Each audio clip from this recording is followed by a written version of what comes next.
est-ce qu'il y a un sadisme dans la police parce qu'elle est gangrénée par une idéologie, un dogme, on va dire, national raciste?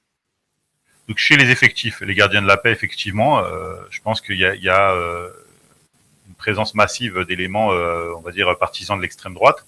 J'ai croisé Jordan Bardella avant les européennes sur un plateau, hein, entre deux portes. On a participé à un débat. Et quand je me suis présenté, il me dit qui êtes-vous? Je dis Noam Anwar du syndicat Vigipolice. Il me dit la police, j'adore. On a plein de partisans chez vous. Donc tu vois déjà tout de suite.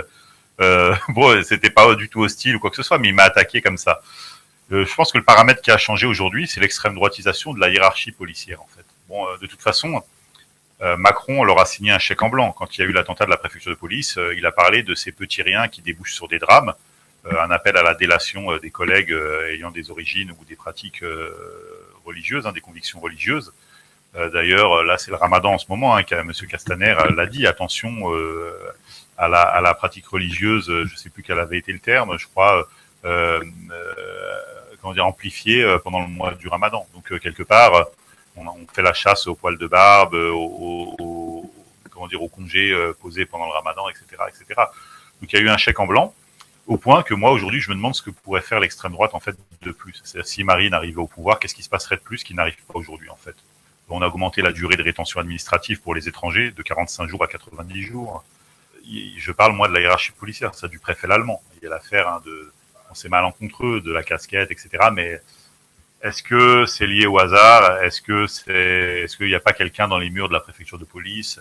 Il y a quand même un service de communication qui valide les communiqués. Il y a le SICOP qui valide les communiqués du ministère de l'Intérieur.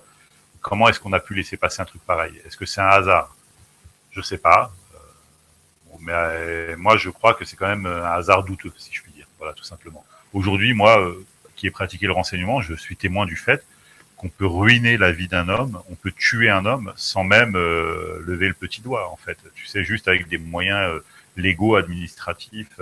D'ailleurs, c'est ce qui s'est fait. Quand on verbalise des gens à hauteur de 135 € alors qu'ils sont au RSA, bon, bah, aujourd'hui, c'est extrêmement violent.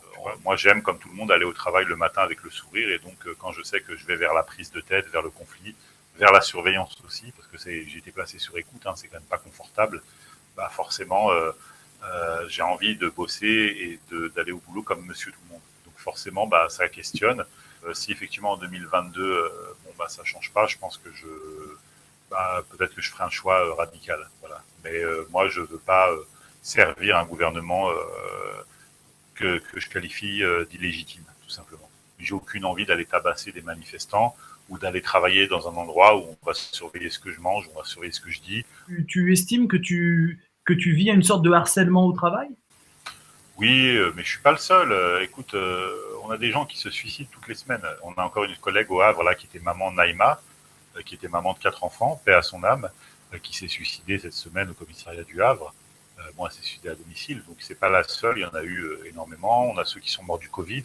On a nos collègues de Colombes qui se sont fait rentrer dedans par une voiture qui était conduite par un islamiste radical. Donc c'est bon, quoi. Je veux dire, moi je l'écris souvent, fucking job, quoi. Je veux dire, qui demande un travail comme celui-ci? Franchement, qui serait heureux d'exercer dans de telles conditions? Imagine. Franchement, puis là je parle des gens des cas extrêmes. Mais au quotidien, les coups de crasse, les balances, les trucs, les insultes, c'est terrible. Donc il y a un moment où bah, si t'as pas le soutien de ta hiérarchie, s'il n'y a pas un minimum de cohésion dans les équipes, bah ouais, forcément tu penses à arrêter. Il y a des groupes de fachos là d'ailleurs sur Facebook. Il y a un groupe qui s'appelle FDO 22 avec certains collègues on appelle FDP 22. Hein, on l'a un petit peu déformé. Tu y vas, c'est franchement c'est des lynchages. Moi je me fais lyncher par une minorité. Hein. Je crois qu'il doit y avoir plusieurs milliers de fonctionnaires, mais il y a 30 ou 40 actifs qui sont vraiment des trolls d'extrême droite. C'est horrible, tu vois, de dire un jour, demain, peut-être que je vais me retrouver enfermé dans une bagnole pendant une journée avec ce type-là, ou dans un open space avec ce type en face qui va écouter, juger, rapporter tout ce que tu dis. Tu vois, personne n'a envie de ça. Aujourd'hui, il faut avoir la maturité de se dire qu'en face de nous, quand je dis nous, c'est tous, hein, les petits syndicats comme Vigie, mais les gilets jaunes, les organisations syndicales, comme, je sais pas, par exemple la CGT ou autre, et même, d'ailleurs pas que les organisations, les individus aussi, on a face à nous un État. C'est-à-dire qu'on a un État qui nous a envoyé des dizaines de milliers de policiers, pour pas dire des centaines de milliers, dans la rue, alors qu'on était libre de manifester, alors qu'on manifestait pacifiquement, qui a commandé des centaines de milliers de grenades lacrymogènes avec du TNT, qui a commandé des dizaines de milliers de lanceurs de balles de défense pour nous. C'est-à-dire que quand je commande un pack de munitions et je dis attention, ça c'est pour te les mettre dans la gueule, en face de nous, on a eu un État. Quand l'État s'est retrouvé en porte-à-faux parce qu'il a estimé que ses troupes étaient insuffisantes pour sécuriser, par exemple, le 8e arrondissement ou Paris, ils ont appelé l'armée pour mater des manifestants qui réclament du pouvoir d'achat. On est très fort.